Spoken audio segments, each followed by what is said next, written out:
Well, good evening. Ooh, Garrett's popcorn just popped up on my thing. They got a sale. Anyway, I'm sorry. Good evening, everybody. Elijah, how you doing, man? Let's invite and share. I don't know how people live in the deep south with these temperatures at 90 something.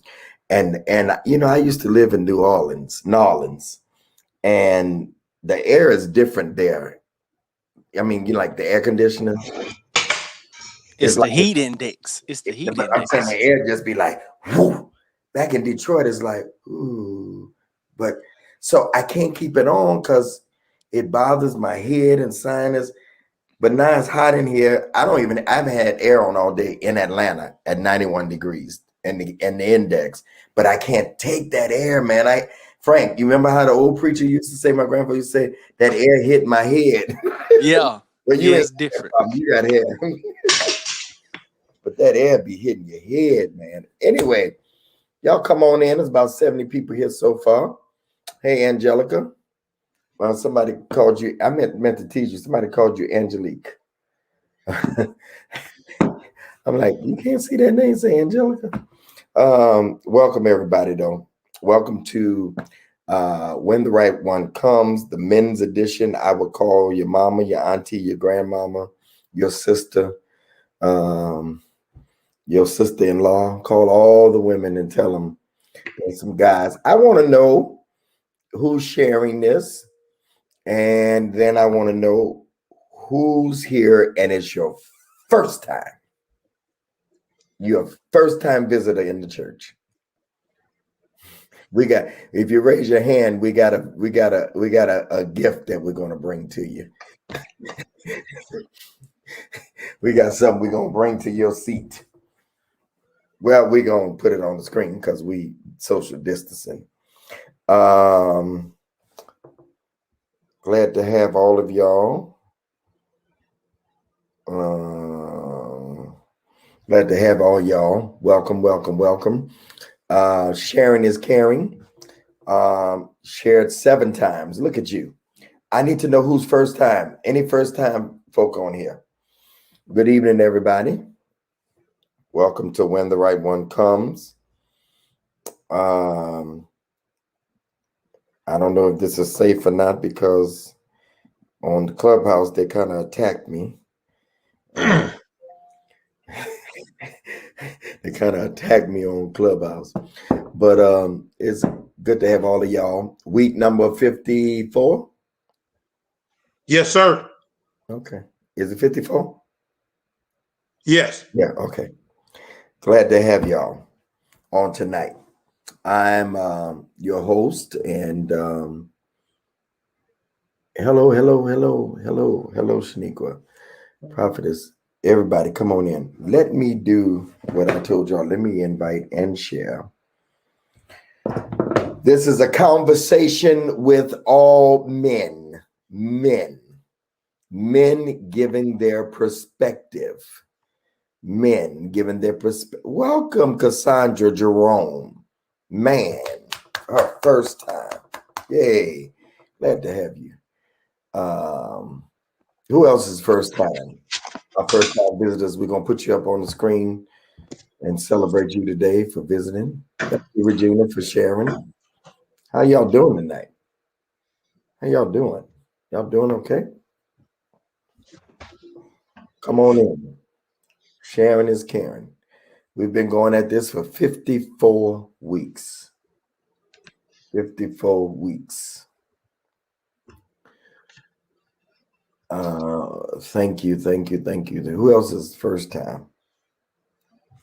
Yeah, first time.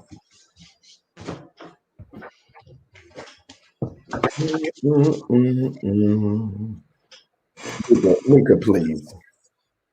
Mika, you've been here all 60 weeks. We ain't did but 54, but you've been here 60. Welcome, Tori. Welcome, Tori. Glad to have you, first timer. We're not gonna put the mic in your face or ask you no questions in front of the congregation today. We just want to know if it's your first time. It would help us to know, how did you hear about the church? I mean, this show. How'd you hear about it? Hello, hello, hello, hello.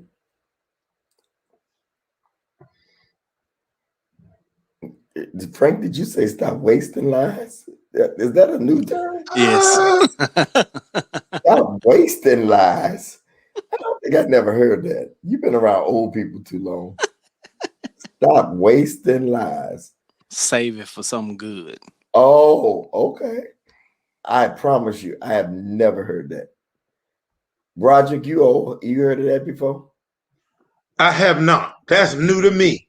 Stop wasting lies. I'm gonna take that. I'll give you credit. I came up with it, Bishop. You know, I come up with Oh, stuff that's every now your and then. original. Yeah. Oh, all right. Okay. I don't believe it. It sounds like some of your grandfather. No, I promise I okay. really made it up. Boy, stop wasting lies. Stop wasting lies. All right. Invite and share. We're almost at 200. Welcome, everybody. If this is your first time. Low. Where is my boy at? He ain't been here in a little while. What are you talking about? Your best friend. One of your friends. Manaway Khan. No, Connie. You know, Connie liable to be on here and you don't even know it. Manaway, he good. She sure is. What? I was saying he sure is because he's a blessing. He's talking about Khan. We ain't talking about Con on that one. But yeah. Water's in my cup. Thank you. Water. Huh? Somebody asked what was out. Yeah. Water. Uh-oh. What the prophet sipping over there?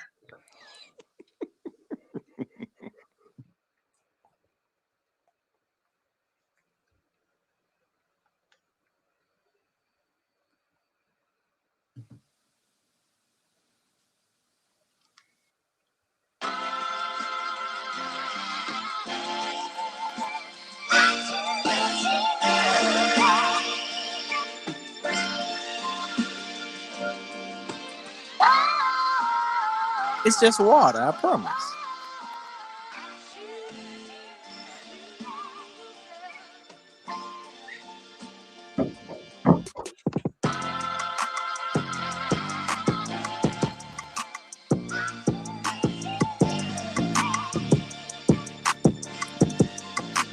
Dwayne must be in the airport.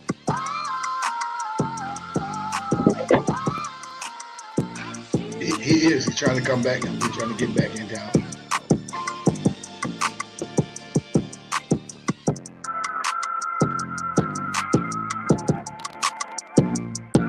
Listen, we need everybody sharing. If you have not shared, I need you to share on Facebook.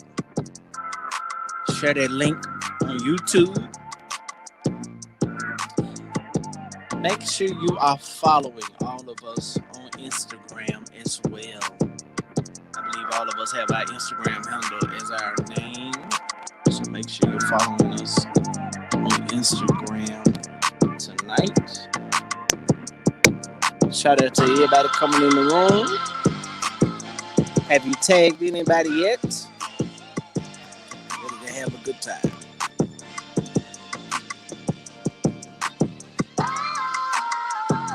Shout out to my Linda in the back holding it down. Thank you for sharing, Mary.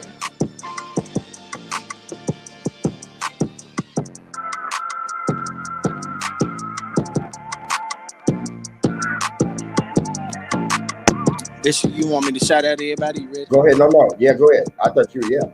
Go ahead. Okay, I was waiting on you.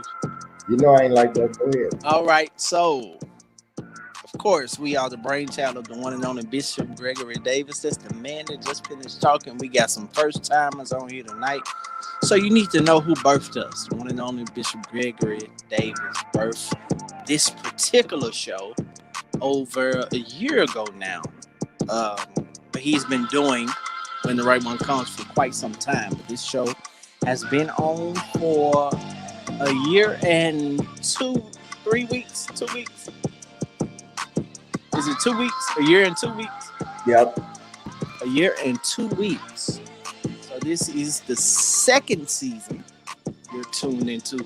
We just do a whole year for one season. That's how we get down on when the right one comes.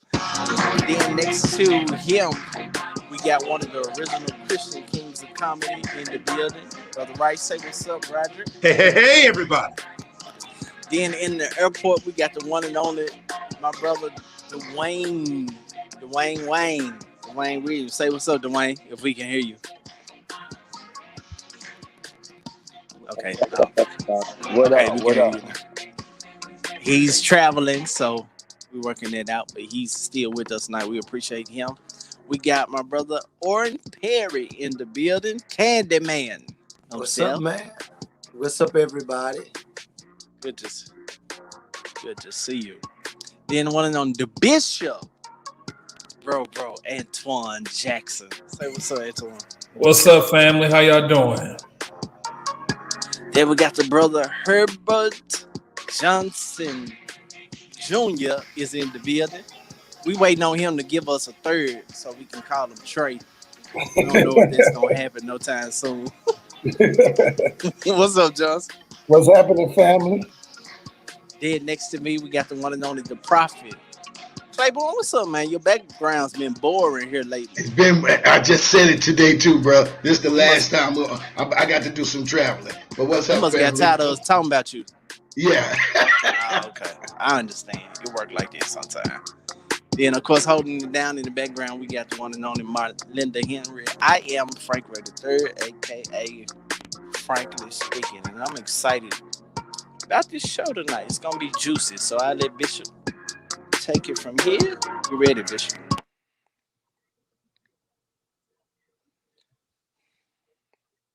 You don't have a Thank question? you. Okay. You don't have a question? Oh, No? I don't. I don't. Oh, my bad. Yeah, every week, man. I mean, you know, I can always. I mean, if you got one. I'm surprised you don't want always- to talk about the crates. Oh man, I'm so tired of them crates. That's What's like up the with- new. That's like the new party luxury thing. What's up with the crates? I'm gonna do it as soon as when I get home. Watch. They ain't gonna. Hey, Frank. They ain't gonna Well, stop I'm till somebody get hurt real bad because it's just ridiculous. All right, so this is a phone. Shira says she loved the beach, Frank. Thank She you, said the- Shira. Shira Lowe. This is Shira speaking. This is just This is Shira. Shira speaking. Only Shira speaking. All right, so here's the question. What's something you would do even if you never made any money from it? What's something you would still do even if you never made any money from it? Make people laugh. I've been doing it for 34 years, and many times I don't get paid. And most times I get shortchanged. My God. I can't help myself. But that's your passion. It really is, man. It really is. When you make people laugh, how does that make you feel in return? You know, the crazy thing, I feel validated.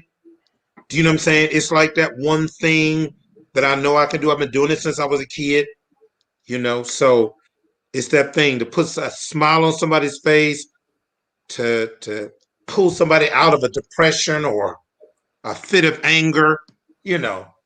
It's beautiful. It's powerful. Yeah. Can't help myself. Somebody else. Come on, somebody testify. Come on. Probably preaching for me, man. I've done it for 33 years, and I did it, man. In the beginning, when Bishop Greg, when it was a bike and $7, you know, when it was no money, I would probably still preach if no money was attached to it, man. And help people get dressed, man. I love to style people. I love to style people, especially women. I can style a woman, and it ain't even money. I just like to see them look good. So probably those two, preaching and styling. Yeah. That's what's up. Johnson? I'm with Prophet. It'd be preaching. I'm right behind you, Prophet. I've been preaching for 31 years. That's what I was born to do. Yeah. Jack? I hate to steal his answer, but I'm the same, man. I'm a keep preaching, man. Yeah. I'm gonna keep preaching. Yeah. Yeah. Perry? Yeah, Same. that and writing books. Yeah. I'll continue writing books even if it don't make me no money. Wow. Yeah.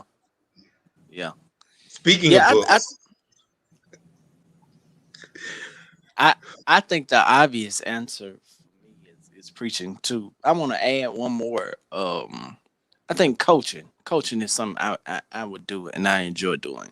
Coaching kids basketball, helping them get in shape, helping them secure scholarships to change their future. It's something that is priceless. You can't pay me for that. So yeah. What about you, Bishop Davis? I know this is gonna sound corny, but everything that I do, I would do for free. I just happen to get paid for it. Right. I think, you know, the old saying, Frank says, find something that you love to do, and then if they pay you for it, it's an added bonus. Yeah. Yeah. Most people don't realize that I've never got paid for doing TV. Never. No network. what? No network I've been on. No, okay, Wow. but certainly the word network have given you $1 million. No. No. No. How does it make sense then? Because of the exposure. The exposure. If Yeah. I can't see when you allow somebody to pay you, they own you. Yeah, they own you. So I have the freedom. I own my content. I own everything. And so if I don't know how to make money from being on Christian TV for 15 years, then shame on me. I'm boo-boo the fool. That's a whole nother lesson. That's a whole nother lesson. Wow, that's a master class. Because I said, boy, they are kicking him down. They probably have a limo come pick him up, and they just stuff him. My books and stuff, you know, when I offer my books on there, of course I get paid for my books and stuff, but no, not a salary, never. TCT Network, Impact, none of them. You got me on that. I assume. So mind you what I said. I didn't say I said they don't pay me. Right. I didn't say I don't make money from it. Right. But it's no secured guaranteed check every week. I wouldn't make all the money that I've made if I did get a check. Yeah. That's crazy. I love it. That's encouraging and challenging. Yeah. I mean, I've been at it almost 15 years. I've been full-time in ministry for 30-something. I haven't worked a full-time job in 30-something years, 9 to 5. I haven't done that. I don't know when. But don't try this at home. You better not. You promise you better not. Take it from all of us and see. Trust me. And see that. Hey, Frank. Here's a good thing to think about. You know, I'm going to the subject. But can a woman take a man that don't get a regular paycheck? Yeah. Woo-hoo! I know a whole lot that can't in my own life. How do you get paid? How do you tell a woman how you get paid when it's from all different ways? She don't understand it. And she don't understand that you ain't never been broke. You ain't never missed a meal. You ain't never been homeless. You buy whatever you want to buy. Preach, sir. How do you explain to a woman the way that your lifestyle? How do you explain to a woman that you work for somebody that she can't see and you can't? That she can't see. How do you explain to a woman that faith is the substance of things hoped for, the evidence of things we can't see? That I live by faith, and some folk talk it, but they got all kind of other stuff going on. How do you explain to a woman that when the brook dries up, he got a widow woman that'll take care of you? Because the times that I have that one thing closed, something Bishop. opened. So how do you explain, y'all? Watch yourself, Bishop. How do you explain to them? Because a woman wants to feel secure. And for us, having faith in the one we work for is security. Come on, sir. Bishop. But Bishop. how do you show a woman that? And she says, you need to go out and get a real job. This is my real job. Excuse me. Real job. Thank you. Bishop, I went through I it. make more in one engagement as an honorarium than most folk. Me and Bishop Trotter used to add, we do better than some doctors. I mean, when you talk about an honorarium, I mean, if you got something to say, I ain't talking about people that just ain't got nothing to say. I'm talking about. So how do you explain that? How do you explain that? How do you explain that you work all day and all night and it comes from everywhere and she's secure with that because she has a 9 to 5 and it may pay her good, but how do you explain that? Who wants to do that? But this is a good place to park because some women may not understand that and neither do they want to be bothered with that. Ooh. They don't. I live Bishop, if you don't mind me asking, that last piece you just said, neither do they want to be bothered with that. No, because they feel like that ain't security. What's going to happen if something happened and ain't nothing happened in 30-some years? He never failed me yet. Bishop. I'm just Bishop. Uh-oh. You think we might get in trouble by what is exposed? I'm just saying. I mean, y'all smiling and shaking your head, but come on It's in. a fact. Because I mean, even Frank, who has an uncle a grandfather who has a major thing going on, Yep. and all that, but still, people. They ain't gone tomorrow. How do you explain that people walk out? How do you explain that you go from one thing to another and one thing to another? And then how do you explain to that person that they got to be nice to the people that you can't be going off because these are the people that, Take care. Bishop. Yeah, that's a whole nother. We ain't got it. Y'all ain't got to. Okay, so that's not what we're talking about. I mean, we can unpack it for a few minutes because this is gumbo tonight. Woo! Antoine. Well, Bishop, I've been full-time in ministry for 15, 16 years. And so this is literally how I live. This is how I live. I walk by faith. I live by faith, not by sight. The reason why you said, when Frank asked us the question earlier about what would I do without being paid for, what would I continue to do? It would be preaching, because I've realized that my obedience to what I'm actually called to do is my supply. So my supply is that I am actually walking by my actual nature and purpose. And if you find a man that might be working a job, but he's not working in his purpose, that's actually insecure. I'm going to say it again. You might find a man that's working a job, but he's not working in his purpose. That's actually an insecure man.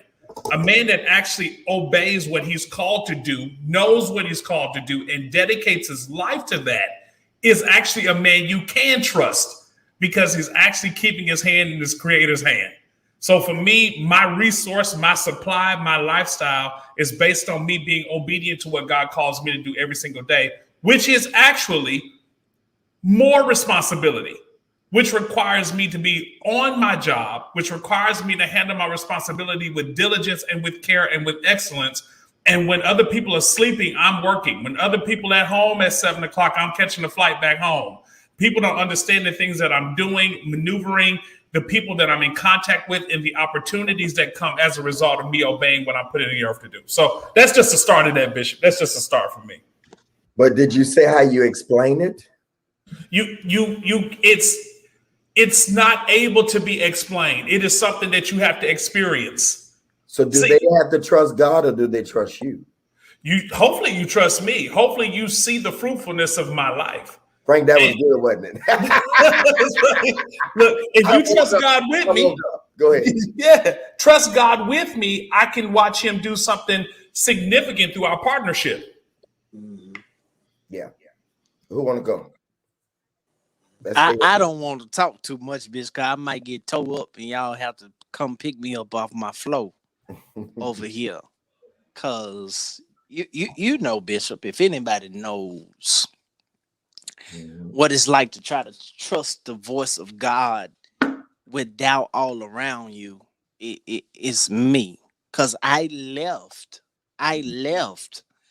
what was secure. Mm. I left what was sure because God said it was time to get away for a season. Nobody understood it. Everybody said I was crazy, but I didn't go hungry, not one day. I never asked my grandfather, and he can testify to this. I never asked my grandfather for a dime. For a dime. Never had to call back home and say, send me some money. And so, I mean, living in 3 different cities away from home. Never wanted for nothing. And watch this. Leaving what was secure, my living didn't go down, it went up. Mm. Bishop, you came to my condo in Scottsdale. Mhm. You saw how I was living. You saw what I was driving. Mhm. And so I think to answer your question, she would see the fruit. She would see how I eat. She would see how I live. She would see the things I'm able to do. And that's nobody but God. I have not worked a secular job since I was 20 and I'm 35. So yeah. But Frank, I want to ask you, and I want to pull you away from the spirit just for a moment. Frank, I know the Lord and the angels and the Holy Spirit, but what do you think it is about you? There's something about you. I could tell you some things that I see, but if you don't mind sharing, what is it on you other than just, I know the Holy Spirit and the angels and major and minor prophets, but what is it that you think about you that allow you to flow like you do? Don't tell me your trust in God. I want to trap you in another corner to make you say it in another way or give us a page we ain't looked at yet. Well, I don't know how to properly put it other than I've never allowed myself to be bound by what is comfortable. But I've always been willing to stretch beyond my comfort zone, beyond what made sense to me and my family and to my friends around me. I've always been willing to get out of what was comfortable in order to find God's voice. Thank you. That's the only way I So can explain. it have nothing to do with your physical looks, your suits, your clean, tight fades. What how you get them nice cars? How you get the condo in Scottsdale? I know you don't have time to explain it all, but there's something to you beyond just church and ministry. Yeah. I don't know, Brother Bryce. I can't put my finger on it. I honestly can't. Okay. You speak. You said you see. Well, So you like I said, minister tonight. the way you present yourself, do you know what I'm saying? We know you ain't gonna take no mess from nobody. That's true. Now, I don't want to sound inappropriate. You got pretty eyes, you clean cut, you're a metrosexual. I've seen your suits. Okay. Yes. And if you got a Scottsdale or Scarsdale? Scottsdale. In Arizona, right? Okay, yeah. Mm-hmm. I got people there. Ain't none. And if you got a nice car, and I'm just curious, I don't know how you keep the women away from me. I don't care the ones that want to work with you and believe in you, and the ones that don't. I don't know how you keep them away from you, and still walk, in integrity. Yeah. So Pray okay, for me, thank you, Bishop. Thank you, Frank. I just Yes. wanted sir. some practical nuggets.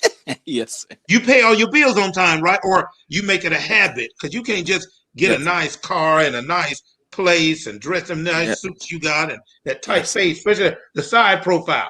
See, I can't do nothing with you, man, because my days are gone.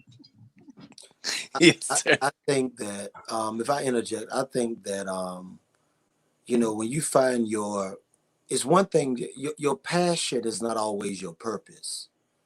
What you always love to do is not always what you're called to do. I have not worked a secular job myself since I was 26. I came out as a teacher, and so and I've been a full-time minister ever since. I'm 33 now. But trying to explain the unseen to someone that's used to the seen is kind of unexplainable. It's hard to do. So when Bishop asked the question pertaining to how do you explain the concept of now faith is the substance of things hoped for, the evidence, it's hard to explain. It has to be, and I think you said it way, Bishop. The concept is you have to experience it. Faith is not revealed to your senses. You can't taste it, see it. You can't touch it. It's revealed by way Yes, of sir. you just doing what you do. So Bishop, to answer your question, you asked, do she trust God or me? I think she should trust me, but I think also she should have enough insight to also trust God in me, more so than just trusting me, leading her. So I think, and I'm not trying to be biblical with it, but Eve said that God said to taste the fruit, which means a lot of times the woman wants to taste it more so than just see it. So my concept is that you have to experience it. There's no way you can really, because my purpose was found when I left my passion. Yeah. That's the truth. So, Yeah. so Perry, so ladies that's listening in, and I don't really understand this right here. I don't really understand when a woman says she wants a pastor or a preacher, because you really don't know what you asking for and the responsibility. I don't deter you, but most of the ones that don't want are the ones that end up and the ones that can handle it better. But when you say, Perry, she has to trust God, the reality of it is you asking her to trust something she can't see or know. So she really would have to trust you too, though. Quite like for real, trust you. Trust the God in you. Trust the God in you, right? Pretty Yes, much. sir. Yes, So sir. how do you I hate to sound commercial. How do you sell that though? How do you say to a woman? And have you ever had that problem? Because I'm going to just be honest. I'm going to be very transparent. I have had more than one woman say to me, I'm coming to you, Apostle. I've had more than one woman say to me or ask me the question, how do you make your money? Where do you get your check from? I mean, and then you tell them all, it just comes in all different ways. But all I can tell you, it comes in. I mean, you know what I'm saying? I've never, brothers, don't laugh at me, but no church that I've ever pastored has taken care of me. Not one. Not one. And I loved it that way. Not one. What about the two churches? The two churches you were pastoring. Surely they sent you. I said not one took care of me and my lifestyle. The road. Even when we were doing amazing in Delaware and all that, they did. I mean, not to the level. I've always had other because of the lifestyle I had. I mean, at one time I was living in 3 different places. So the road, people across the world sent my 2 girls to college without any funding from the government. The road, evangelists, doing the work of evangelists, not pastoring. I mean, along the way, people have done stuff for me, and yet, I'm not saying that people never, but yeah, most time it was the road, and to explain that, Pastor Kim quit her job. When we first got married, she was making more than me, working for the telephone company back then in the 90s, but she took her early buyout and trusted me. And it was a good payoff because she's pastoring 2 churches, very successful. It don't work like that with everybody though, but she trusted. You know why? I'm gonna help y'all because I was already doing something. I was already doing something. Now I've not had 9-to-5s, but I toured with the McDonald's Gospel Fest, made good money. I've toured with other conference. I've toured with. I'm gonna give him his props. Prophet Brian Karn. You know, I mean, I've never had a break. So if this closes up immediately, something else. I mean, I wish I could testify right now some things that's happening. I can't. Two things. Yes, brother. No, I'm just saying. I want you to share two things. No, I can't. I can't tell what's good, but some things are in the working now that he just continuously. So I'm trying to help somebody's faith, and I'm trying to help some ladies out here that are listening to know when you're talking about one of these type of men of God. While Johnson and others that pastor may get regular salaries, but it's still faith because you're trusting people that they're going to come to church and that they're going to tithe and that you're not going to say anything to piss them off. Because what Black people do, they walk with their feet. No, it's the other way around. No, Black folk will stay there, but they won't give. Right? They walk. They Black people vote in two ways. Okay. With feet and finances. Right. Wow. But they'll stay there and shut you down. They might not lead with their feet. Right. But they're gonna lead with their finances. Caucasians will just leave. But Black folk will say because they have ownership. We've taught Black folk that this is theirs. They have ownership in it. And so all of us still live by faith. Broderick is a comedian. You know what I'm saying? So how do you get a woman to buy into that is the question, Apostle. Bishop. Let me answer the latter part of the question. Sometime, and I know you can agree, they buy into it, Bishop Johnson, first, till they have to live it. Because they see stuff, Prophet Perry. So they see you sharp, they see you together, so in the beginning they buy into it until they have to actually live it. When they have to live it, it's a whole different situation because now it's like, you were for real? like are you like you really live like that? Like there have been times I didn't know, Broderick, what was next week's revival. But by Thursday of this week, next week showed up. Or sometime, Prophet Perry, it don't show up till that Sunday night. And somebody say, oh man, can you stay over?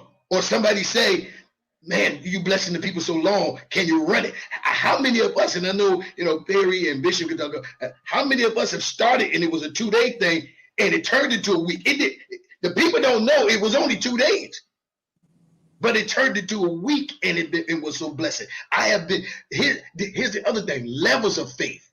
Because I've dated and been married to people who were in ministry, but they were in ministry with a job, Bishop Jackson. They had a job. So I got faith, and I don't knock you at your faith, and this kind of full-time faith is on a whole nother level. Your faith and this kind of faith is on a whole nother, because this type of faith, I've been doing it for 33 years, and it went from $7 maybe, or no dollars, to what people see now. And I always tell people, don't get excited about what you see now, because God will send you ravens. There are more dirty birds that have happened in my life than ever, and I got to be honest with you. There have been people who have given me cards. The Lord told them, just handed the keys, and the whole wrote the car off. What you got to pay? You ain't got to pay nothing.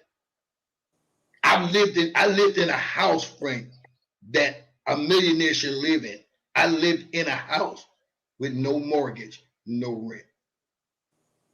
Because the doctor and his wife, this was a second home, but they wanted to downgrade, told me to live for a whole year with nothing, just there.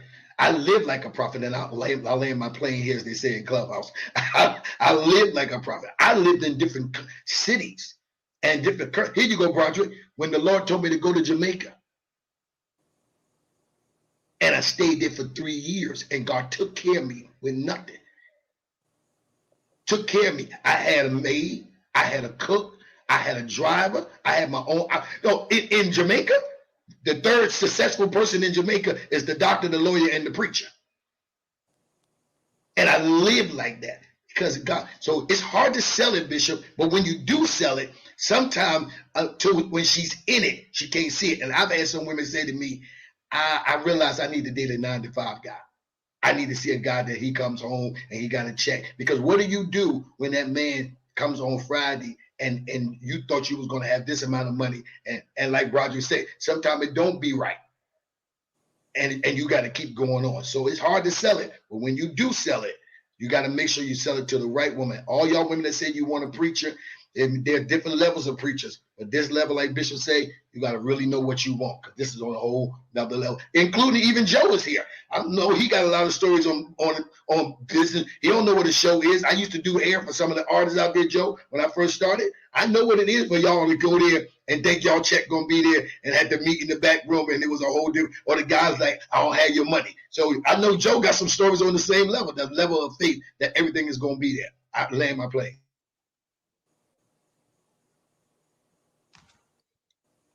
Bishop, you're muted. I'm sorry. How do you, Pastor Johnson, any of you, Rod, good to see you, Joe, tonight. How do you interpret this to a woman?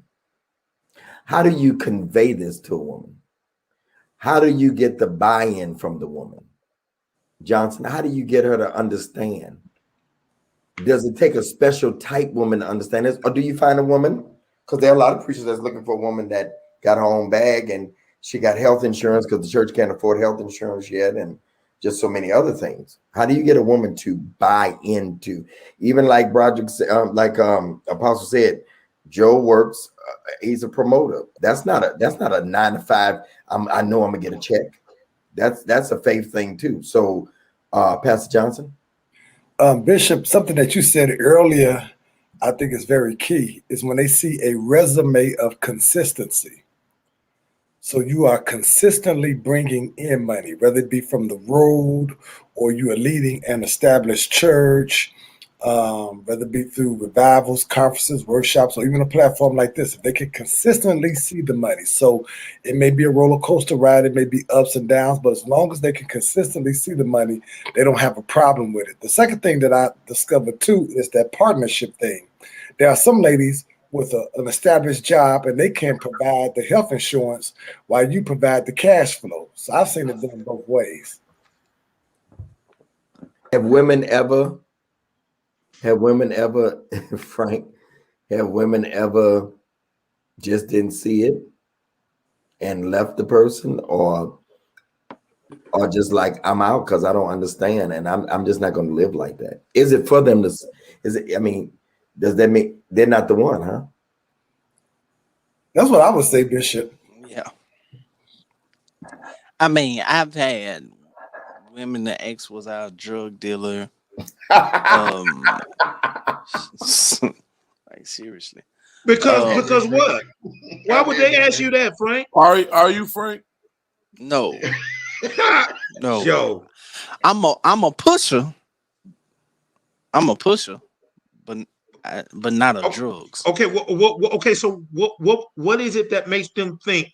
Is it because of the car or the way you dress, or what, they find out where you live? No, because like where the money come from? Where the money like come from? Some people just don't understand. Yeah.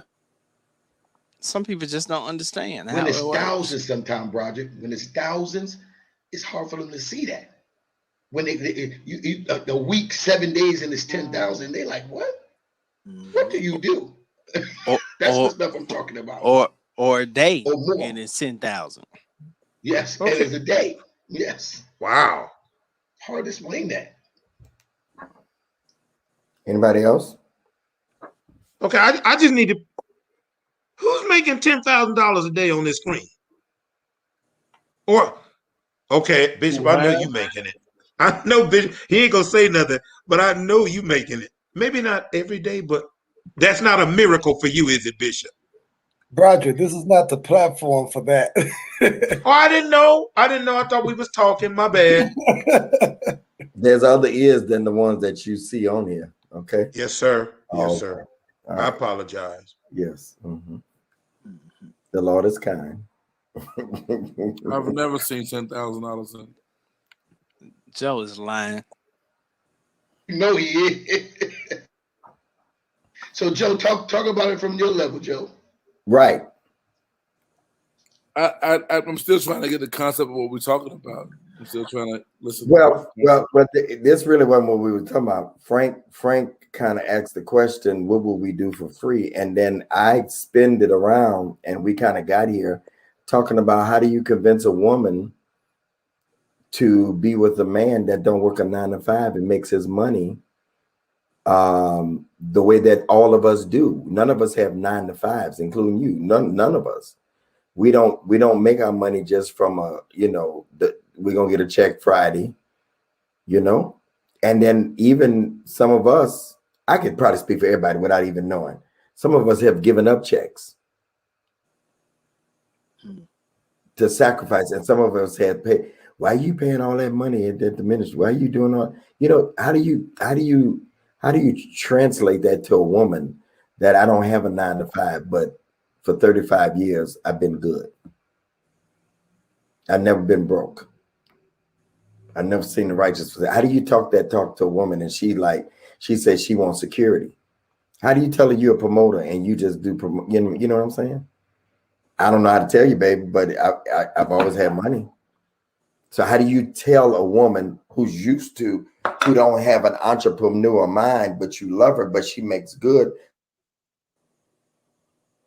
That's what we talking about, Joe. I really think there's a special woman in this world who could embrace the spirit of an entrepreneur. I don't think everybody's called to that. Like, I don't think everybody called to be married to a pastor in the midst of his pastoral ministry. I think it's individual and specific to that person.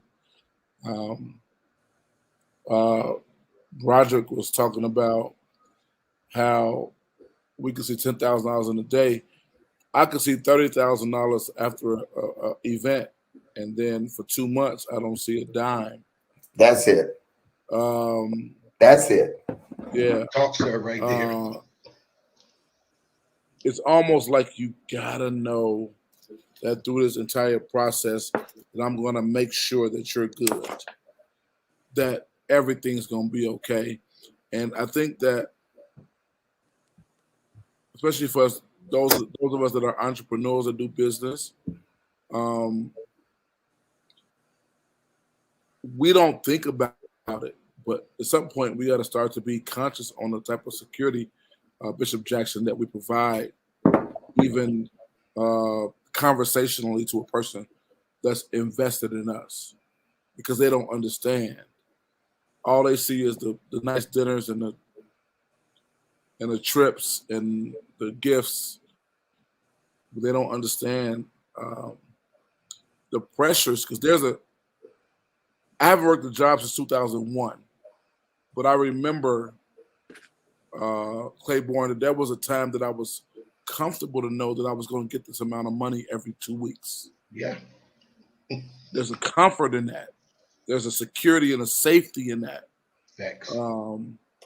But when I get to this entrepreneur side, and it's been a long time since I said a broke day, but it's not as comfortable, but it's also not as fulfilling as what I do entrepreneurially. I don't know if that's a word or not. That's the word. But there is a woman who undergird, who nourishes. I hate to use the word fertilize because what it means, but who fertilize, who cultivate the spirit of entrepreneurship inside of a man that pushes him to do better. I always say this, and I don't know if you guys been single or married or whatever the case, but the richest I ever been, Bishop, is when I was married. It's something about that pressure of what you're responsible for when you're married that pushes you to do more.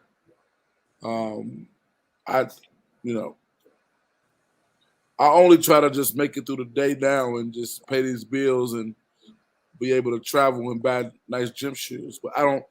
If I had a wife and a family that I had to be responsible for, now, Broderick, I'm looking at college tuitions. I'm looking at retirement plans for both of us. I'm looking at vacation money 3 times or 4 times a year, and it changes the dynamics of how I work, and for those that are entrepreneurs, how I hustle.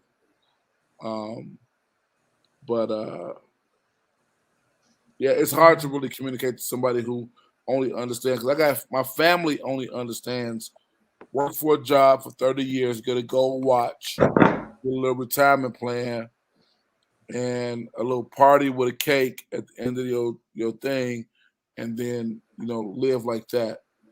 And I don't have that in me. I never had it in me. It used to sound so perverse and foreign to me, Johnson, that I couldn't even fathom the thought of being able to go into somebody else's job, help them become rich, make them millionaires and billionaires, push their agenda, do their work, do what they want me to do.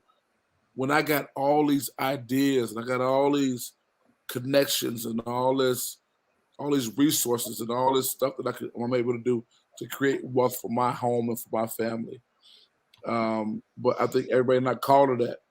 I think a woman needs to see me make, what are they making, $1,700 every 2 weeks? I would slit my wrist if I had to deal with something that basic. I'm sorry. Go ahead, I'll finish. No, Joe. Let's lean into something you said, and then we're gonna switch, y'all. Y'all all right with this conversation? Yeah. It's organic. Yeah. Yes. You said you may make, and we're just using this hypothetically. Can a woman handle you making $30,000 this month and not making nothing for another 3 or 4 months? But watch this. So Apostle will understand this, and those that have been on the road. He's been on the road just as long as I have. He'll understand this. Broderick may understand this too. If you are somebody that has traveled on the road, Frank, you will. If you're somebody that's traveled on the road, you know that there are up and down times. Okay, so I know that when it gets near to Thanksgiving, unless you're somebody that's just gonna go preach for any, because there's some guys that are, that it slows down, yeah. Between Thanksgiving and New Year's, until New Year's revivals, yeah, you better have saved up money. You better. I'm trying to help the ladies to understand how you live. And if you're a pastor, then you understand between right now in normal times, summertime. Well, it's summertime, but then it don't pick back up until September late because back to school. People go to school, yeah. They're going to school. So you better know these dips, and you better be Joseph. You better be able to save in the times that, you know what I'm saying? And she has to, I'm always bringing it back to her. She has to understand this. Yeah. And then there's going to be another dip when you get to Easter, unless you real Pentecostal, they're calling you for Holy Week, but ain't nobody inviting you on Easter Sunday because, Doc, that's my pulpit. I ain't getting my pulpit. Unless it's a vacant church. I preached a couple of years for vacant churches that didn't have a pastor, and friends asked me to go cover. Yeah. But that's the reality of what we do. She got to understand all that, y'all. Does she get nervous, Antoine?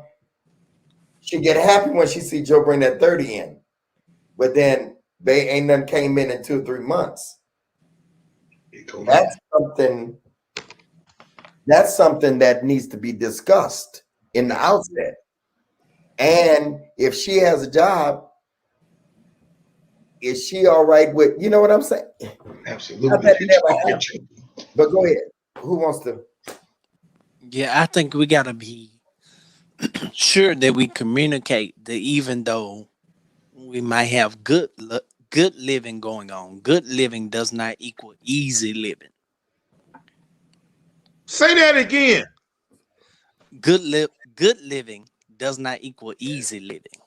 Absolutely. Please unpack that. Everything in that bag. Unpack that. That just because you see us living good, that living does not come at an easy cost. Doesn't come at an easy cost. It costs that because we do not work 9 to 5s, we're always at work. And Joker understand that. That's good, man. That's good, brother. That you not Take having us there, Frank. Take us there. That's you not having the security of knowing when a paycheck comes in. You're always on the grind because you're always looking for something else to come in. Yes. So you're doing it passionately, but you're getting blessed along the way. You sometimes it might be crumbs, sometimes it might be an overflow. But it add up. But it's all coming. Like but think about that. Joe used 30,000 for instance. Like if he get 30,000, and if he don't get 30,000 but one other time in the year, that's 60,000. That's more than the average in a lot of cities that people make, which is like between $40,000 and $45,000. So it's ups and downs, and I think it's our job that we don't do too much spoiling without communicating the cost and the stress and the labor. That baby, this fruit ain't just falling off of trees without you understand. It's some labor that's going into this. And Frank, we got to be careful not to deal with people who might see the frequency of those moments where money come in. People that spend our money irresponsibly just because we're spending it. Yeah. I had a woman meet me at a restaurant downtown a few years ago, Frank. I did a live that went viral. And a woman, Broderick, she came with her friend. It was 2 different cars. And we had a restaurant downtown Chicago. And I said, yo, y'all just valet when y'all pull up and just come on in, right? And I take care of it. Don't worry about it. They took both their cars and drove 2 blocks away and parked them on the street and paid meters and walked back. And I said, why did y'all do that?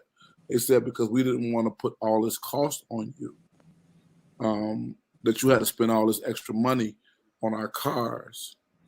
Although I had it budgeted in my mind already, I always appreciated them for doing that one thing to try to make sure they mitigate what I spend. And a lot of women go out with guys that think they got all this disposable income because of the life we live. Ain't never touched a steak or a lobster, but when they get inside the restaurant, now they want to order stuff that they ain't never had because you about to start something. Because I don't care. Let's start it.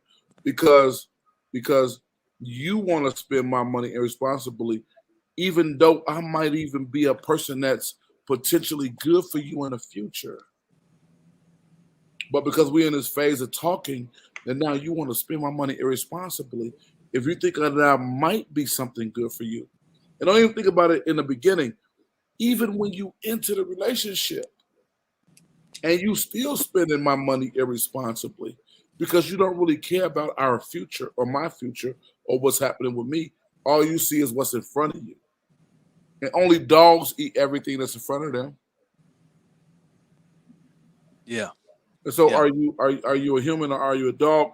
Are you invested in this relationship to the point to where you want to make sure that we're good, that you ain't just always maxing out everything? We gotta have a suite at the Waldorf Astoria. We gotta have this kind of car pick us up, and we gotta rent this big yacht when we get to Miami and all that kind of stuff. Because if you don't care about how responsible I am with my money, then you don't care about me, and you don't care about our future, and you don't see me the way that I want to be seen. Joe, let me tell you where That makes me nervous. Let me tell you where, and Had I got that kind of education early on, this is to help some younger entrepreneurs. Joe, I made the mistake to not only look a certain way, but spoil a certain way because I was young and immature. I told someone the other day, Pastor John said, I've lost more money than I could. Bishop, when I first came to Detroit 27, and y'all had the 4-color Gators, because I couldn't find it in Philly. My feet was too small. They started up at like 9, but Detroit became my place of love because Detroit, man, they had the 8s, and I was like, what? So I was doing, Frank, I was doing 4 colors and 3. Now you're looking at a guy who at that time I'm preaching 7 days a week, 3 services on Sunday. How many clothes people would tell you I would travel with 2-3 bags I'm traveling with because I got shoes for different night. I got to wear a different outfit, in my immature state. But when women got with me, they saw that. And some of my friends on here now, they'll tell you, I have a thing. If you go out to eat with me, no matter how many people, probably in my immature state, I pay for the whole meal. But when you get with somebody who sees that and you spoil her, she stay in that space. So when you have that off time, Bishop, she can't handle that because I had a young lady told me, what do you mean? She could not handle the break. The break was just too much because of what I did. So what I'm learning to do, and I learned as I got older, because I don't have that same problem, is that if you spoil them too hard, when you have that off moment, and the off moment is for some of us, it's not a full down because, like Frank said, you're always still hustling, even if it's a few pennies here and there. Sometimes, and people don't think that add up. But if I've gone some places where I was not the preacher, but they were just so happy this prophet came in, didn't ask me to preach, but gave a word to the church. And in the office, the pastor said, "Man, I know you don't have to do that. I never want to pick your gift," and put a couple $100 in my hand. He don't know that couple $100 kept me, because I obeyed and went. So you're always going, why you not home? You're tired. You just came off the road. I don't know when the next thing is going to happen. So I got to you're always in that space of going. And so I would say, if you make those mistakes early as an entrepreneur, it's going to kill you later on. And I'm glad, Joe, I wish I'd have got that lesson earlier, but I didn't. Prophet Barry. And I want to add that a lot of times, I was told preachers, we're like waiters. We live off tips more so than checks. How we handle the people we're serving, we live off tips. Sometimes a waiter really doesn't get paid $2, $3 a year. You know what I mean? About hourly, that $3. So we live off the tip. How I treat the people I'm interacting with can define what I'm going to get from this table. And so a lot of times we sit back and individuals see our success, but honestly, success doesn't feel and look like what we've made it to look. Success hurts. Success frustrates.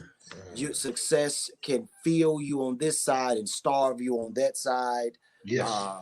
Success can give you life on that side and kill this side.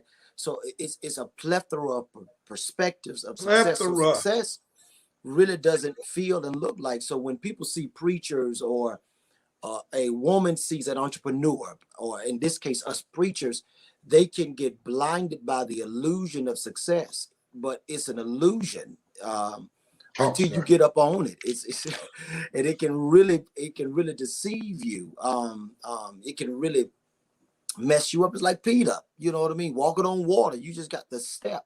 And if you really don't know, you don't know, so it hurts, it frustrates. And again, I'll say sometimes it gives you, it can fill this side of you up. It'll starve that side over there. There are a lot of individuals, even on the platform, Bishop Davis, for example, you talked about how his ministry, the wife, he supported the wife of God so much, but he starved somewhat his wife at home. It is a lot of perspectives that we have. So in my eyes, I think that back to what you said, Bishop, it's really hard to explain how do we live by birds? You know, how do we live by the raven coming? How do we live by a brook? How do we live by a widow woman who they think we sleeping with? Prophet, You know what I mean? prophet. You know, she's a widow. You know, why am I Frank, that was sleeping good. with- you know, you think I'm sleeping with the widow because she, you know, and it's not even Because she that. taking care of me because I got a You don't car. understand Oh, she's hey, our- yo, please go there. Our blessing. She's our release. It's because of her we got bread. We had a cake. It's because of her. Yes. We have so it's a plethora of ways to Prophet, look at I got a question tonight. Sure. Where is my widow?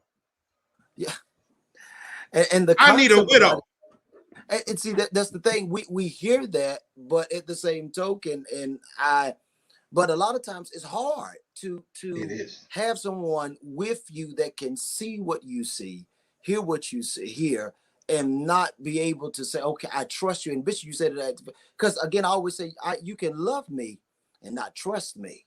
And Yes. so we have a lot of individuals that are in love with individuals, but they don't trust you no farther they can see you.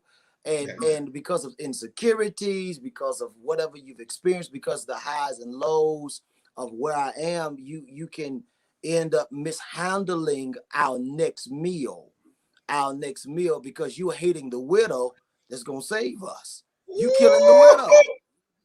You just done killed the widow. You just done wrote a whole status about the widow, and she's the one that God sent by faith to bake us a cake. Come And on. don't want you the way that she thinks that the widow wants you. Ain't studying you. Nope. Ain't studying you. But she's the Shumanite woman Come on, Bishop. who Come makes on. room for you. So, Makes brother, room. lean in, ladies. We're almost done. How many women are like the one Perry talked about?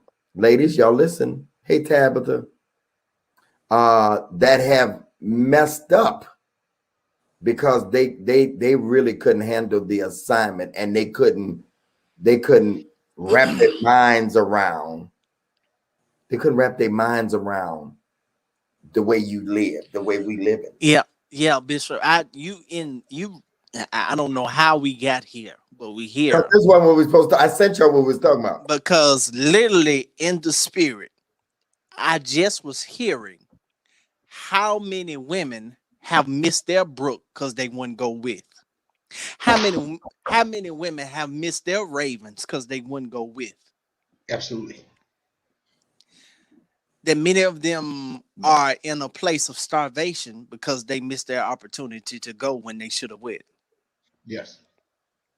Frank, A lot. I just want to ask this because I don't know much.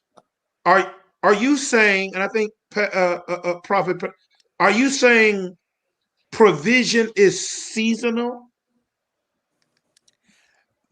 By the way we walk, Yes. yes. Yes. How do I? But yeah, so how do we get a woman? And I know that's what we've been talking about. You know, because like 1 minute he at the brook, then the brook dried up. Watch this, Bishop. I apologize. No, go ahead. No, go. I'm gonna answer. You know, because it's like what, like for me, I be wondering. I'm doing comedy. I promise you, There have been times maybe I need to stop. Maybe that season is over. Because I tell you, sure ain't no money coming in, and no woman don't want no broke man. But women have given me a chance because they look at how long I've been doing this. They're not asking me to be rich, but there have been some times, Bishop, Prophet, you know, that I just want. Maybe I need to go from comedy. Maybe I need to pastor. I don't know. Maybe I need to tap into my singing. I need to do something else because right now it just seems like. But then Bishop said something I wrote down, and I wrote it like this. I said, "Know your dips," because you were talking about in the good season, put some away. You know, and But so they can't be aggravating you in the dips. They have to understand the dips, and brethren, it's up to us to help them understand that this 30 came in today, but it may not be the next time. It be 3, for another 3 months. You know what I'm saying? They have to understand the dips. That's where the aggravation comes in. It's already bad enough that I'm believing God for it, but I don't need you to be aggravating me while I'm believing God. And watch this. This is just me talking. Broderick, it may just be, you know, I keep hearing for everybody. You got to pivot. I'm in a pivot right now. I'm pivoting, man. You see WTROC? That's a pivot. That's a pivot from traditional pastoring. That's a pivot that's a pivot. This is a pivot. So when a woman says to me, I'm boring, or when a woman says to me, all you do is work, you don't understand. I'm not in the dip right now. I'm riding the wave. I don't make waves. I stand on the beach and I catch waves with my surfboard. And right now it's a wave going and I'm in a work season. I know how to rest. Trust me. But right now, while it's flowing and the wealth is being transferred over and we in this thing, I am in a work season. I'm in Atlanta now away, but I'm not here. Everybody say, oh, enjoy yourself. I'm not here for that. That's not what I'm here for. I'm here for a change of scenery so I can continue to be creative. But we are in I'm not talking about nobody else, because what my season is may not be nobody else's.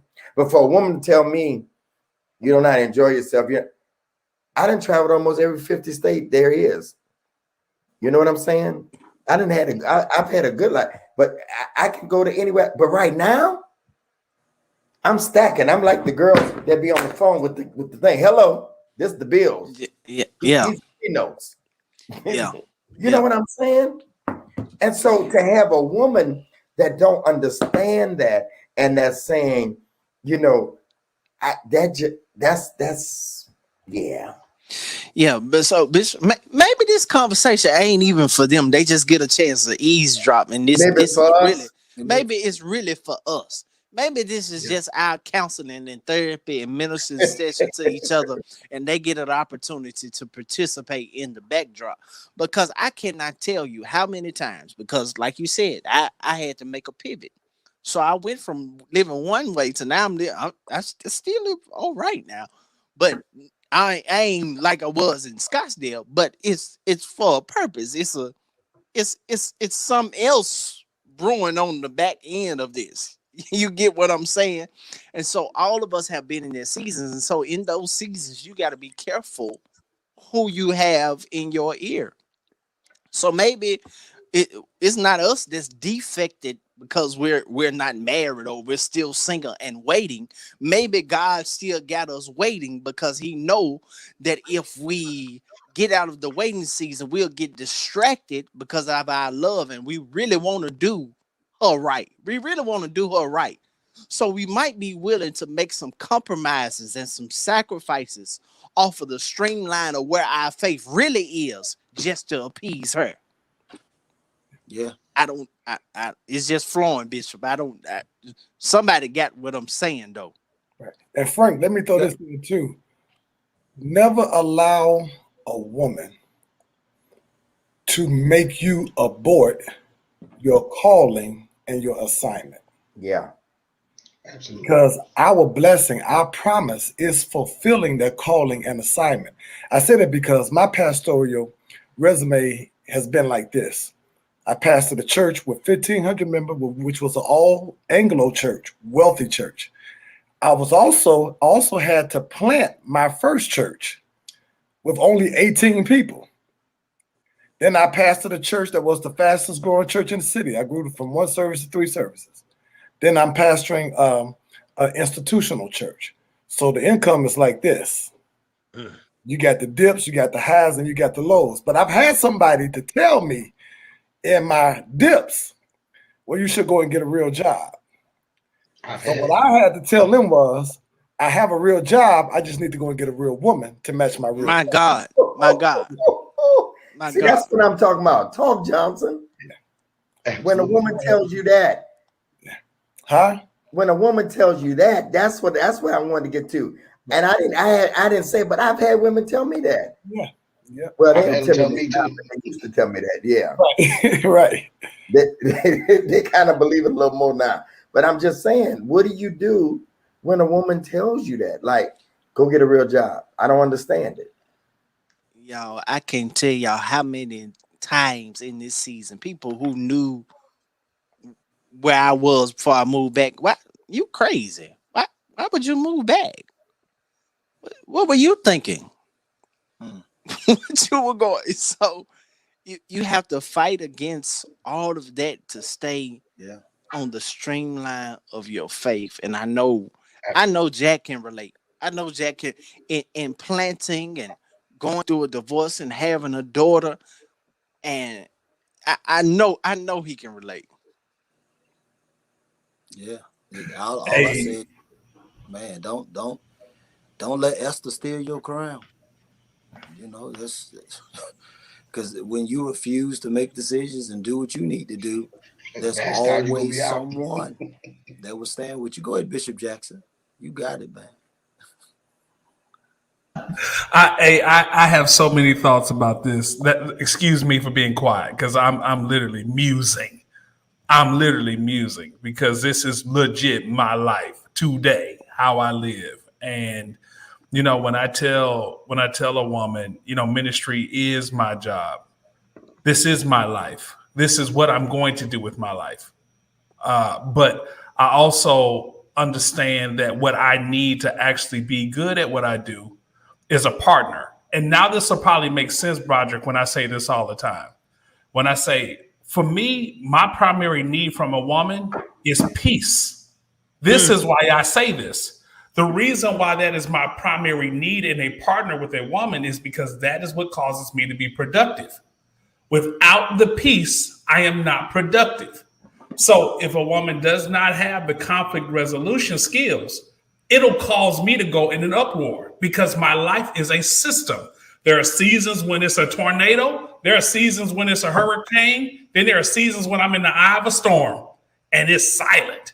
But I need that peace, that partnership of peace that allows me to be productive because this is what I want to do with my life. And so oftentimes when a woman will see me and think, well, oh, you need a first lady. I actually don't need a first lady.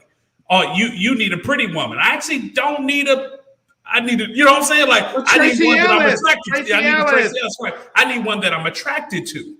But the reality of the matter is I need one that protects my peace. Because if she protects my peace, I will make so much money, she will never have to worry about her own personal security if she's a partner with my peace.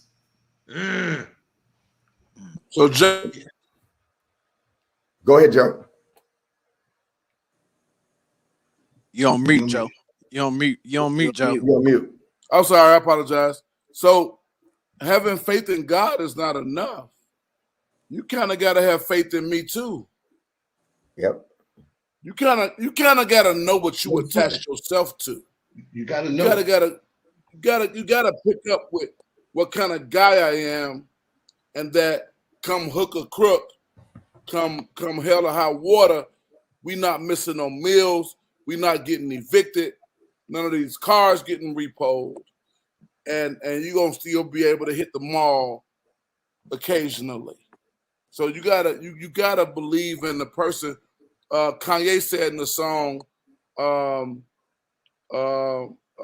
a guy couldn't pay the bill, but he had to wash the dishes. She said, while he's washing those dishes, watch him. He's gonna make it into a Benz out of that Dobson.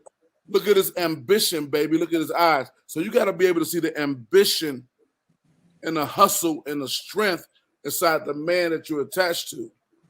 You know when a guy ain't got it. You know when he ain't got it. You know when he don't have that push or that grind or that ambition to do what he need to do. But then again, you see a dude when you know not only is he gonna hustle, but something inside of him that's attached to his masculinity, that's attached to his purpose, is you're gonna always be good because you're with me. And because you're alive, I'm gonna take care, Claiborne, everything under this roof with a heartbeat. You better believe it. It's gonna be okay. Everything under this roof that breathes is going to be okay, whether it's a woman or a baby or a dog or a goldfish. It's gonna be okay. Everything's going to be okay. And so I think that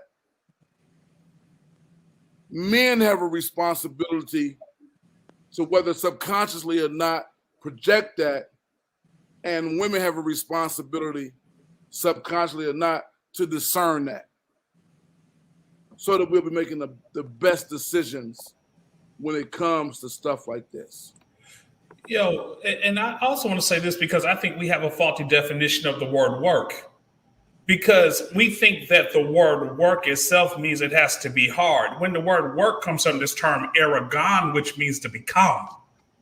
So work means to become. So when you see a man that is giving himself to what he is created to be and to do, the man is working.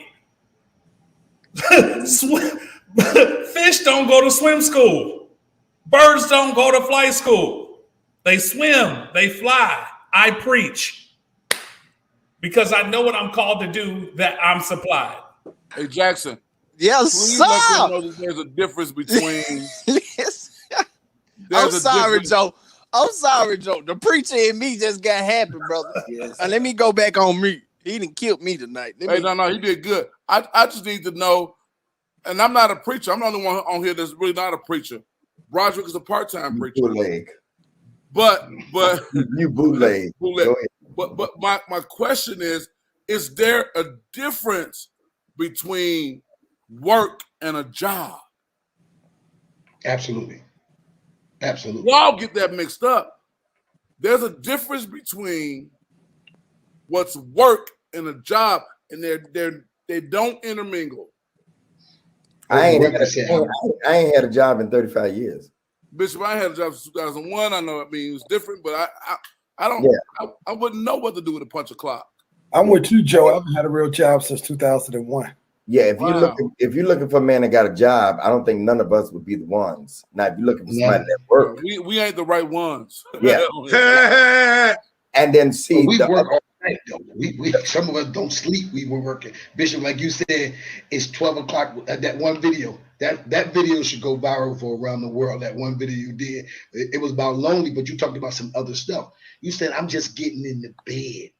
I've been up all early this morning and I'm just getting in the bed because Oprah says, I worked harder when I became my own boss than I ever did as a regular job, because Frank, you always up. I keep a book by my bed. I keep things going on. I'm always writing some stuff. What's the next things? I'm always sitting up answering emails, looking at this, looking at that. You work harder as your own boss than you did working a regular 9 to 5. And so we are always kind of, Bishop drives and still working. He's walking and still working. Like he's not doing a regular workout. That's not the guy that's just working out. And even when you look at Bishop AJ, I'm sure in his workout, his mind is running, what's the next thing they're going to do when I finish this workout? It's a never-ending thing when you're dealing with an entrepreneur, and it's hard to sleep next to an entrepreneur because he might not be asleep. He might be resting, but he ain't asleep. or maybe it's the other way around. Maybe it's something, but you know what they try to say? He ain't never rested. I guarantee you right now, Bishop mind is running even while we on this show right now for what's the next thing. Ain't no hours when you're doing your work. Ain't no hours when you're doing your Hey ladies, y'all want to get with these guys that's got it going on and that's building industries. The next Jeff Bezos, the next Steve Jobs might be on this stage, but you want this dude to relegate his time, his mind, his inspiration, his research to a 9 to 5 p.m. Yeah, you got legacy makers, you got world changers literally on this stage around me right now that I can look in their eyes and see the exploits they're going to be able to accomplish. But you want to get with these guys and relegate them to an hour structure? It's impossible for you to expect these guys with all that's in them, with And if you can't see what's in them, if you don't have this discernment to see not just the anointing in a church and the preaching, but the gifting that's inside of them, the ability to create and build inside of them. And if you want to relegate those things to a 9 to 5 or to our structures, then you don't need a guy like us on a stage. And I'm gonna tell you something. You're gonna see familiarity, because y'all getting to know us a little bit now because y'all been around a while. And I'm sorry I ain't been around y'all. I hosted an event every Monday, and I told them I had to go. I wanted to be here tonight. I don't know why I wanted to be here tonight, but I see why I want to be here tonight. Y'all see the possibilities and the familiarity that's inside of every guy on the stage that you're going to find out in the world that's not going to be us. And you got to listen to what we're saying so you know how to handle this world changer, this industry builder, this person that's going to come up with an idea. We ain't just church. Bishop Jackson, you ain't just a dude that's relegated to the 4 walls of a church. Bishop ain't just a preacher. I talk to Bishop all the time, and 9 times out of 10, we ain't talking about church or preaching. He's talking about industry and business and building and employing people and paying people. And so if you think that you're going to relegate these type of men to hourly structures or to places, oh yeah, you got to go to your church office and then you come back home to me. And real men who are called, Broderick, write this down, real men that are called to greater will not always, because y'all think it's just an excuse for us to go do garbage because we need freedom in our time. Real men who understand that our time is limited with what we got to build and what we got to do and create. We don't have time to mess around with foolishness. So I tell you, I'm in my office and I'm writing, I'm building, and I'm structuring. It don't mean I'm at Susie's house with my ding-a-ling out. I'm actually trying to build things, structure things, fix things, create things, because what's on me, there's thousands of people that got to eat off my idea. And if I don't manifest, people will starve. I'm sorry. Bishop, may I ask a question? And I know we're turning. So, and just want to make sure no woman is on here feeling like, Joe or anybody is attacking them or bashing or correcting or bashing. The distinction is this: if you want a regular man, there's nothing wrong with wanting a 9 to 5 man, right, Bishop? But they have to understand the distinction. If you want the regular 9 to 5, that seems secure until the boss fires him, that's fine. But if you want a Bishop Greg Davis, if you want a prophet, and I see all these guys, I've been seeing most of these guys even before I met them. I didn't know. It's okay to have either or, but just be clear, Bishop Jackson. It's okay to have. It's okay to have either or, right? 1,000%. 1,000%. I think what we're saying, though, is, excuse us, my daughter's putting ice in the background. Y'all was like, what is it? I knew what it was. Yeah. Give me some ice water. You good, baby. But what we're saying is, because I heard something, and Broderick, this is what shocked me. I was listening to a room one day, and they said that a high value man makes $10,000 a month. And if he doesn't make $10,000 a month, then he's not a high value man. And I was like, well, you can cancel me then, because I don't know what I'm going to make a month based on what I do. And so, but my thing is, I'm so dedicated to my purpose. I'm so dedicated to what God called me to do with my life. To me, my value is based on my self-worth, not based on how much money I bring home. What we're saying is, if you want a man that sees himself as valuable, whether he works a job or not, what you want to see is his actual self-investment. How does he actually think as a man? What's his own worth? What is his vision? If he doesn't have a vision, if he does not have money management skills, if he does not know how to manage whether he gets $10,000 or $1,000, then I wouldn't get a man that works a job and he can't manage the money that he's getting from a job that he works. To me, it's about the principle of the man. It's about the structure of a man. It's about the way that he actually thinks, the way he manages his life. That's more important than whether he works or not. So one of the things that keep coming to my mind as we are talking is track record. You have to look at the person's track record. Because I don't want people to run off this live as you're watching and say, "Oh, I'm gonna find me a preacher that live by faith." No, everybody that said they ain't living by faith ain't living by faith.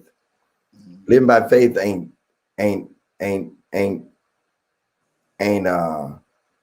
bouncing checks. Right. No, I mean there's some people that's how they bouncing checks or hiding credit cards and you don't know your way out.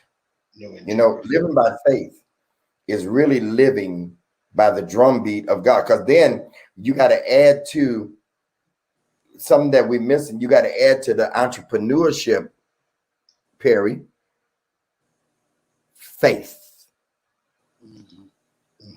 Because we're not Warren Buffett and we're not Bill Gates. You know what I'm saying? They go by their logic and what they feel and sense. You call that discernment, but we add to the entrepreneurship, Jackson, faith. Yeah. We live by faith and not by sight.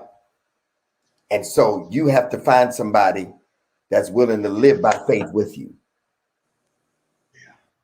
That's willing to live by faith with you. That when you're in between that when you're in that dip, they ain't nervous because you got what you've been doing right now. You can't make me doubt 30-some years of living by faith.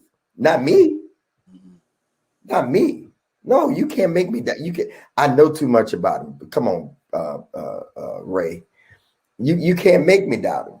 I know too much. I know too much. Watch it now. Because I have lived by faith. And ladies, if you're going to, this has been therapy for all of us, but if you're going to when you say you want a man of God, that's part of his MO, to live by faith. Absolutely. That's it, Lois. You got to be on one accord.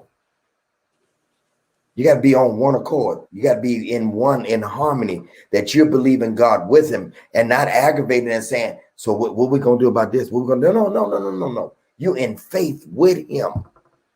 Now, we're not talking about foolishness. Fred Price had a book, Faith, Foolishness, or Presumption. No, we ain't talking about that. We're talking about pure faith. Pure faith. And that's what the gentleman, Roger, can't tell you how he's made it through COVID this season. All he know is that every now and then, Frank, a dirty bird comes by. The dirty bird. That God used the dirty bird, the raven, to come by and bring a little water. Y'all ain't saying nothing. Yeah. And some weeks on a Monday night, this is the dirty bird. Come on. Absolutely. And when the dirty bird, when the dirty bird runs out, then you got to switch to the brook. You got to switch to the widow woman. Yeah. Yeah. For some of us, y'all ain't saying nothing. Yeah. Come on, Bishop. It's our ministries. God gives us God, and that's why you can't have nobody in your life. That's why some people never marry, because they'd rather be happy alone and have what they need than to have somebody to mess with their cadence. Their cadence. It's a cadence. It's a cadence. It's a cadence. Bishop Walker talked about that when he first took over Folk Gospel. He said, when I used to go spin every Saturday, well, just about every day of the week, I would spin, and my instructor would tell him, come on, get with the cadence, turn the thing. It's a cadence, and we all be doing the same cadence. That's what we need in the marriage. That's what we need in the relationship, that we all in the same cadence. And for me, I almost spoke in tongue, Perry. Come on. Me at this point, I'd rather be by myself than for somebody to mess up my cadence. And it ain't just about money. Frank, come in here. Come in here. I need Baptists. I need Baptists. A charge to keep I have. Ha! A God to glorify. Another, I got a charge. I got a charge. Like Miles Monroe, I want to die empty. I want to die. Don't you hit that chord, Frank? I know you did. I want to die. I want to die empty, where there's nothing left in me. And I just need somebody that's not going to irritate that, but celebrate that. I don't need to irritate that. So tonight, I've been itching to do this. I've been itching to do this because tonight, this ain't about the show. This ain't about, I'm led of God tonight. This ain't about the show.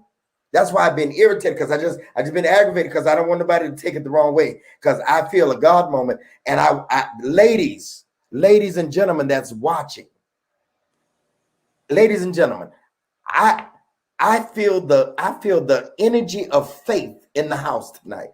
That's what we've been talking about tonight. We were going to talk about Marlon Wayne, whatever his name is. Yeah. We're going to talk about him being in love with his mom and all that. That ain't what God wanted. Frank, thank you for your question, because it took us a whole, and you didn't even have that plan.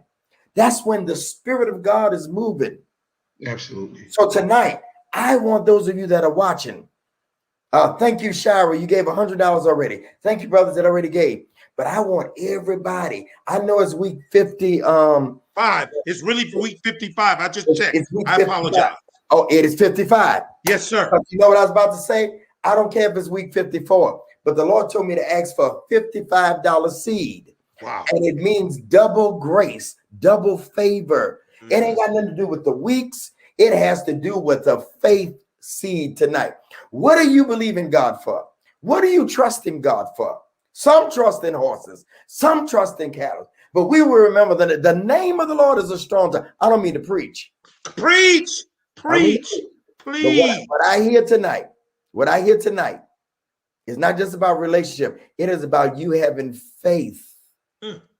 And ladies, Father, I pray for every woman that is believing God, for a man of God, that their faith will be tonight as they give, that their faith would be taken to another level, that they will be ready, that the man that is praying for them and they're praying for the right man at the same time, he will already be charged with faith. Faith, God kind of faith, real faith, not hooking and crooking, but faith. I pray for them now. I pray for them now. I encourage these brothers tonight. I pray for them now that are younger than me, that they will live by faith. They will never want, they will never lack nothing. We pray it now. I want you to get the seed. Melinda, put the other thing up. Put the other thing up. Put the other thing up. The bigger giving. The bigger giving. I want them to be able to see it. I want you to go to $ Greg Davis 10. I'm going to bless the brothers. Don't worry about that. But tonight, I want those of you that would stand with a seed of 55. There are 5 of you that can give 155. This is a seed of faith. And when you drop the seed, and I might say, when you drop the seed, I want you to say faith. This is a faith seed. Flood it now. Come on, $55.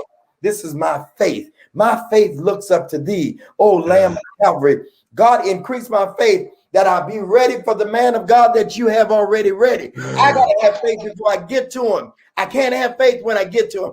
I can't have faith. I can't learn faith when I get to him. I already want to be a woman of faith. So God, as I sow this seed of $55, double grace, double favor. Do it now. Do it. Sow the seed. Say done. Say done. As you're giving, say done. All the giving ways, all the ways to give is there. Thank you, Erica Harrison. Thank you. Thank you, Erica Harrison. Thank you. Thank you. Thank you, Joe. Thank you, Shannon Moss. Thank you so much. Shira, thank you what you gave. Hallelujah. But I want everybody that will sow that seed. Sow that seed. Sow that seed. Tiffany Garth, double grace. Double grace. Courtney Anderson, 55, faith. So that seed tonight. This ain't about the show and what number it is. I didn't even know it, but the Lord spoke to me 20 minutes and said, I know it's week 54, but you asked for 55. And then Broderick had messed up and with the number, because he's the number keeper. But I know what God said. If you've never given before, I want you to give that double grace tonight. And it is so, Christopher. You're right. And it is so. And it is so. And it shall be no otherwise. And it is so. And it shall be no. Stephanie Bruce, thank you. Thank you. Thank you for the seed tonight. Hallelujah to the Lamb of God. Match your faith. As Perry said, mirror your faith tonight. Come on. Come on. So thank you, Shaniqua Scott. Thank you, probably such a great supporter. Thank you.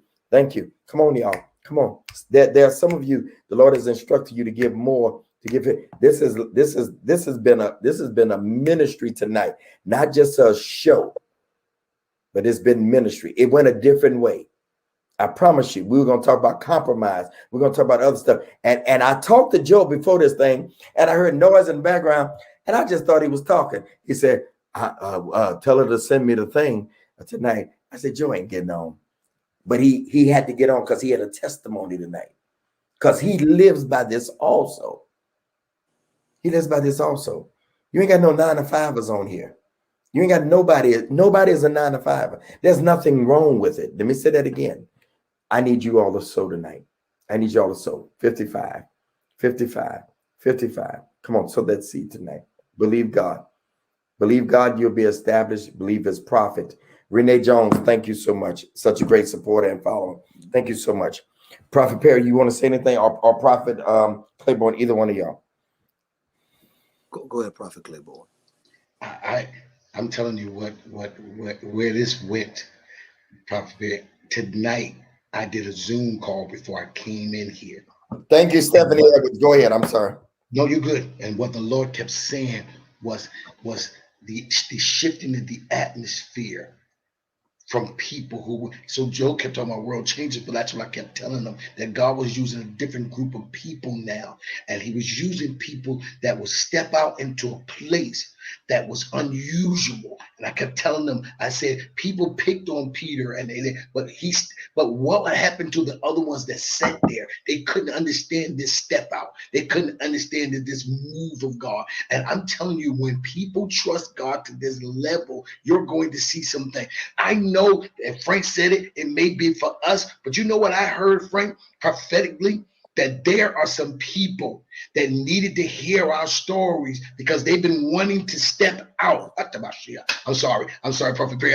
They've been wanting to step out and did not know what it looked like. It's one thing to read about it, Joe. We read about it, Genesis to Revelation, but to actually say, I've been watching these men. I know they don't know us personally, but they feel like they know us. I know them, and I can actually put my finger on people who's doing it. Not just, I know what Paul did. I know what Peter did, but these men are doing it. And God is telling you that the seed that you sow is getting ready to catapult. Some of y'all been waiting to leave your job. Some of y'all been waiting to walk out and step out into your business. They've been waiting for the book to come. It's right there. And tonight, the Lord spoke to me prophetically that what happened tonight was to shift some other mindset of people who are watching. They thought they came in here for a relationship, but I got a feeling Bishop gonna get some testimony of some people who said, Bishop, I needed that extra push. And hear what the Lord is saying. That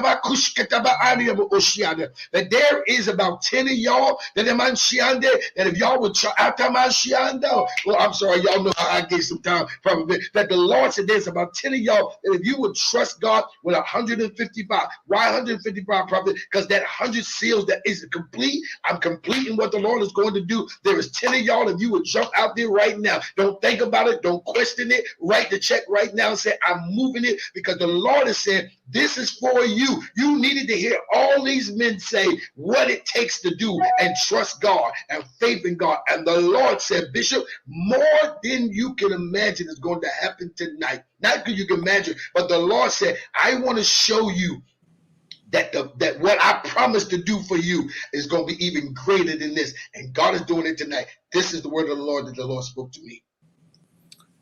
You know, Forbes, the world-renowned global media source that focuses on business and investing and technology and entrepreneurship, leadership, all the above.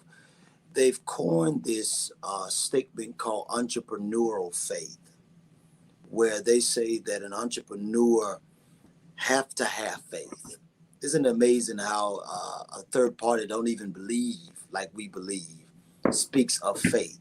Forbes says in order for us to tap into the level of success that we think we should have, that we know we should have, we have to have conviction. We have to have action. You have to understand it. So I'm telling you tonight, this ain't no hocus pocus. This is strictly off script. This is really the Lord troubling the water for you. And when you begin to sow and believe God, that 55, that 150, whatever level you're giving on, I'm telling you, it is impossible not to see God work. You know, growing up, we would always say, Frank, you can't beat God's giving, no matter how hard you try. You know, and I live that. We all live this thing called faith. There are individuals watching right now that, you know, you're trying to even start your business. You're even trying to start your realm. You're trying to understand. You're trying to support your significant other's business. You're trying to do whatever you need. I'm telling you, there's nothing that a seed can't do. Money answers all things. Money is an answer. You know, even when we can't even pray, you know, and that's one concept of that text. So I encourage you to sow in the level of faith. If you're giving tonight and you believe in God, don't give believing in God and you don't believe in you. Believe in you tonight while you're sowing that 55, that 155. Thank you, Bishop. Thank you all so much, the two of you, for sharing.